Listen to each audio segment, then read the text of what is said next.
লোকমান হাকিম বলেন, যখন আমি রাস্তা দিয়া চলি, কুল্লিল মুমিনিনা ইয়াগুদ্দু মিন আবসারিহিম, তখন আমার চোখগুলোকে নিম্নগামী করে চলি। যেই দিকে তাকাইলে মাওলায় বেজার হয়, ওই দিকে লোকমানের দৃষ্টি যায় না। আল্লাহু আকবার বলেন। আমি যদি বেগানা নারীর দিকে তাকাই, আলাম ইয়ালাম বিআন্নাল্লাহা ইয়ারা, আমার দিকে এমন দুইটা চোখ আছে, যেই চোখের মালিক, সবচেয়ে দামি মালিক, তিনি হলেন কে? সে তো আমাকে দেখে। 2 নম্বরে, আমি আমার জিহ্বাটারে কন্ট্রোল করি, অনার্থক কথা বলি না। যেই কথা বললে মানুষের ক্ষতি হবে এমন কথা আমি মুখ দিয়া বলি না। যে কথা বললে মানুষের উপকার হবে এমন কথা বলি। আল্লাহ কোরআনে বলেন, মা ইয়ালফিযু মিন কাওলিন ইল্লা লাদাইহি রাকীবুন আতীদ।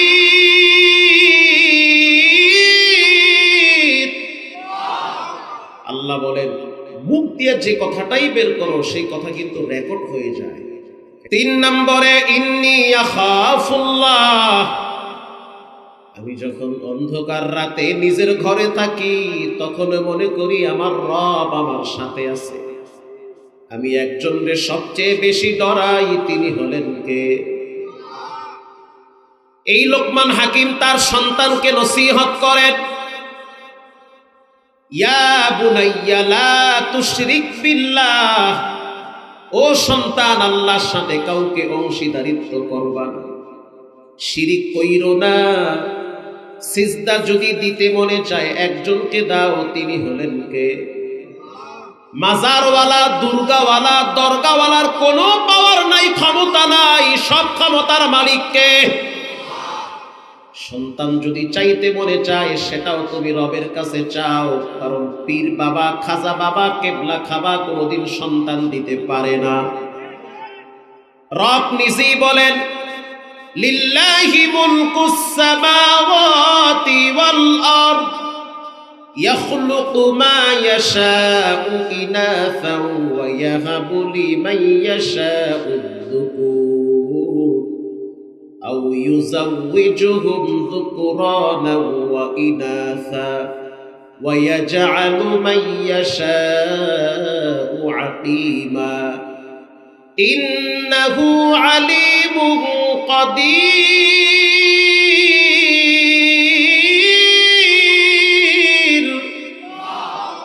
রব বলেন, আমি কাউকে ছেলে দেই, কাউকে মেয়ে দেই, কাউকে ছেলেও দেই না, কাউকে মেয়েও দেই না, আমার যা ইচ্ছা তাই করি। সর্বময় ক্ষমতার মালিক কে?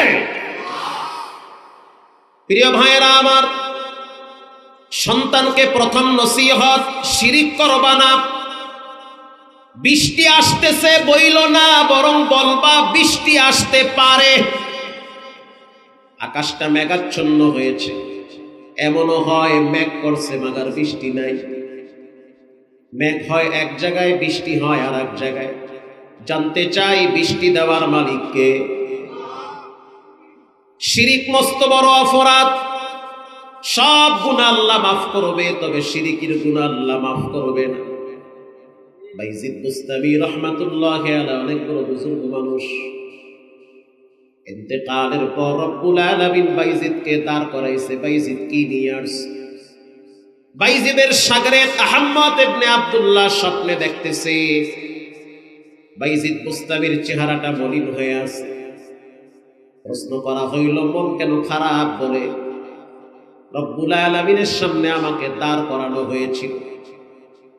রব্বুল আলামিন আমারে প্রশ্ন করলো, বাইজিদ আমার দরবারে কি নিয়ে আসছে? আমি চিন্তা করে দেখলাম নামাজের আমলটা পেশ করব, কিন্তু আবার চিন্তা করলাম নামাজ তো সাহাবায়ে কেরামের মতো পড়তে পারি না। রোজা পেশ করব, রোজাও তো সেরকম পালন করতে পারি না। আমি আল্লাহর সামনে দাঁড়াইয়া বলছি, মালিক, আমি তোমার দরবারে ঈমান নিয়ে আসছি। আল্লাহ বলে, হে বাইজিদ, একদিন রাত্রিবেলা দুধ খাওয়ার কারণে পেট খারাপ হয়েছে।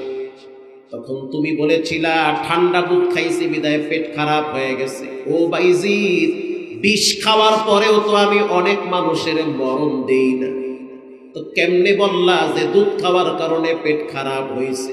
তখন আমার প্রতি তোমার বিশ্বাসটা কোথায় ছিল? আল্লাহু আকবার বলেন।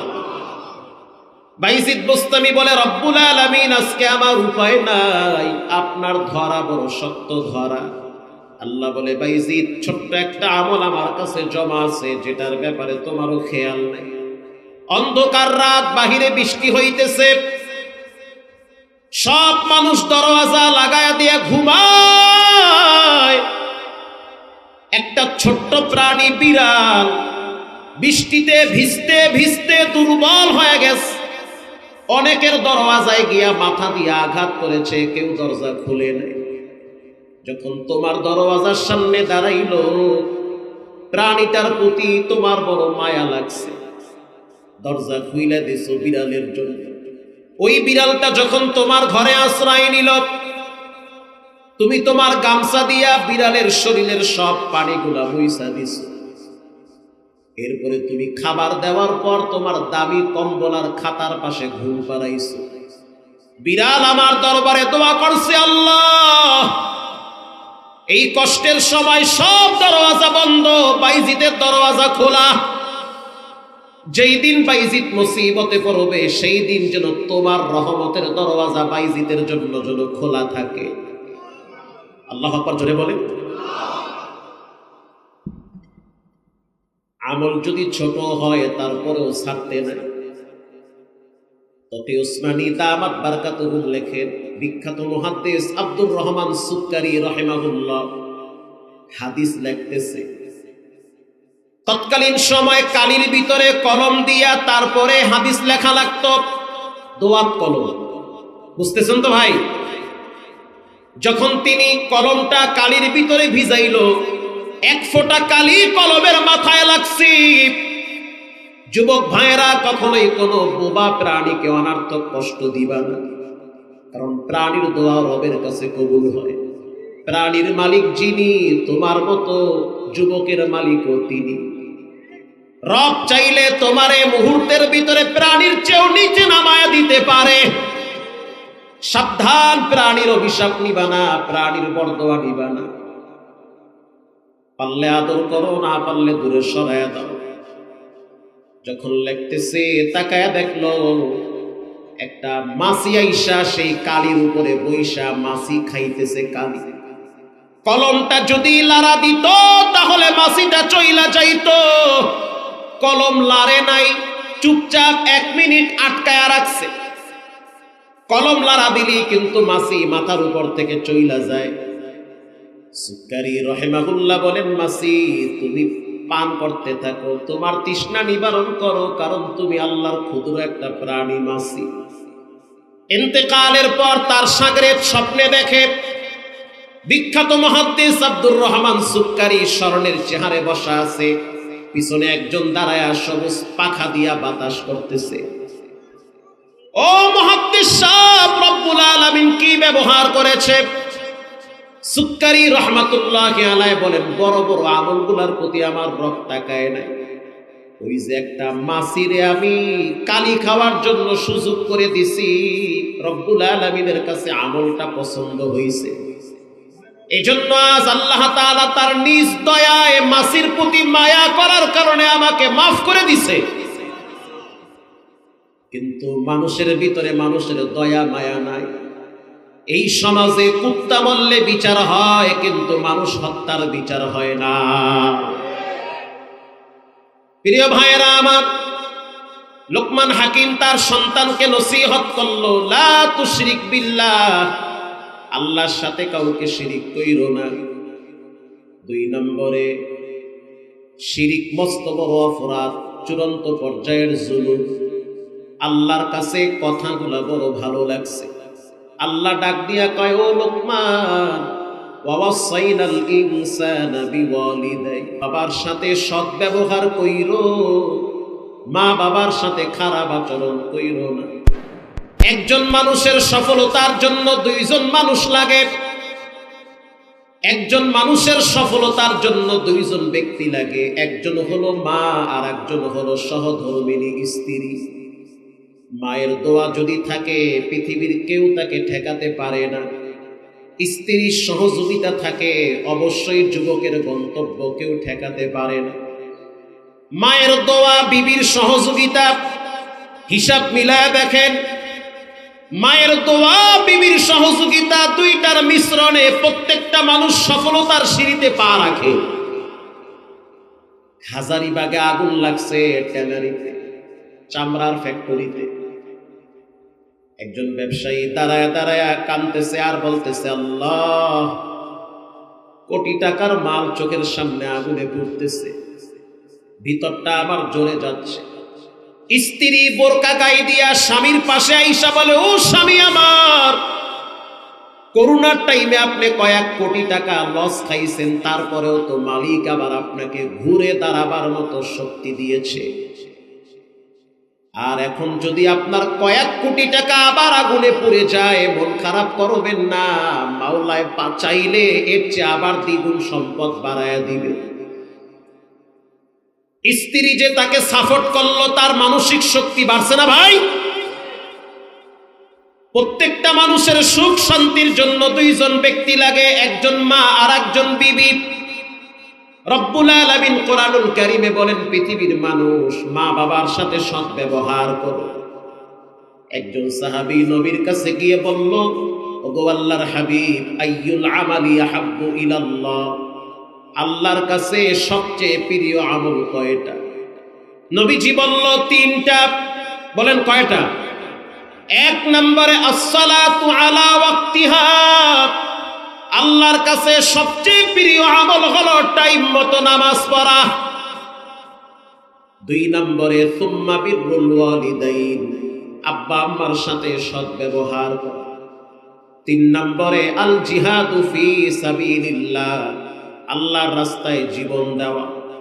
নেতার জন্য অনেকেই রক্ত দেয়, জীবন দেয়, নেত্রীর জন্য জীবন দেয়, রক্ত দেয় না। না, এমনটা করা যাবে না। রক্ত আর জীবন যদি দিতে হয়, তাহলে দিন প্রতিষ্ঠার জন্য রক্ত আর জীবন দেওয়া লাগবে। কারণ তোমার রক্তের মূল্য পৃথিবীর কোনো নেতা দিতে পারবে না। তোমার রক্তের মূল্য, জীবনের মূল্য একজন দিবেন, তিনি হলেন কে?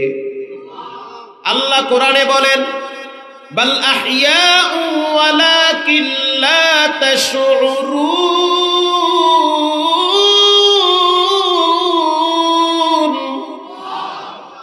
আল্লাহর জন্য যারা মরে, জীবন দেয়, তাদেরকে মৃত বলবা না, বরং রব্বুল আলামিন তাদেরকে টাইম টু টাইম রিজিক দান করে। শহীদের রক্ত যখন মাটি স্পর্শ করে, নবীজি বলেন গুনাহ মাফ হয়ে যায়। শহীদ আল্লাহর কাছে বড় দামি। কিয়ামতের ময়দানে শহীদ যখন রক্ত মাখা সুরত নিয়ে দাঁড়িয়ে যাবে, রব্বুল আলামিন শহীদকে বলবে, যাও, বিনা হিসাবে জান্নাতে চলে যাও। শুধু একটা হিসাব নেবে, সেটা হলো বান্দার হক। হাদিসে এটাও আসছে, কখনো কখনো রব্বুল আলামিন বান্দার হক নিজের পক্ষ থেকে, শহীদের পক্ষ থেকে পুরায়া দিবে। আল্লাহু আকবার। প্রিয় ভাইয়েরা আমার, আল্লাহর কাছে সবচেয়ে প্রিয় হলো নামাজ। দুই নম্বরে সবচেয়ে প্রিয় হলো মা বাবার খেদমত। এই সমাজে অনেক রিকশাওয়ালা, ভ্যানওয়ালা, ঠেলাওয়ালাকে দেখবেন ফজরের টাইমে ঘুম থেকে উঠে, ঘুম থেকে উঠা বিড়ি একটা ধরাইয়া রাস্তায় দৌড়ায়, মাগার ফজরের নামাজ পড়ে না। এই সমাজে অনেক কৃষককে দেখবেন ফজরের টাইমে ঘুম থেকে উঠে কৃষি কাজ করার জন্য ক্ষেতের ভিতরে যায়, কিন্তু ফজরের নামাজ পড়ে না। অনেক দোকানদার দেখবেন ফজরের টাইমে চায়ের দোকানের শাটার খুলে, কিন্তু ফজর পড়ে না। অথচ রাসূল বলেছেন, ঘর বাড়িতে যদি আগুন লাইগা যায়, স্ত্রী সন্তান যদি সব মইরা যায়, এজন্য তুমি যেই পরিমাণ ক্ষতিগ্রস্ত হবা, এর চেয়ে বেশি ক্ষতিগ্রস্ত হবা যদি তুমি ইচ্ছা করে নামাজ ছেড়ে দাও।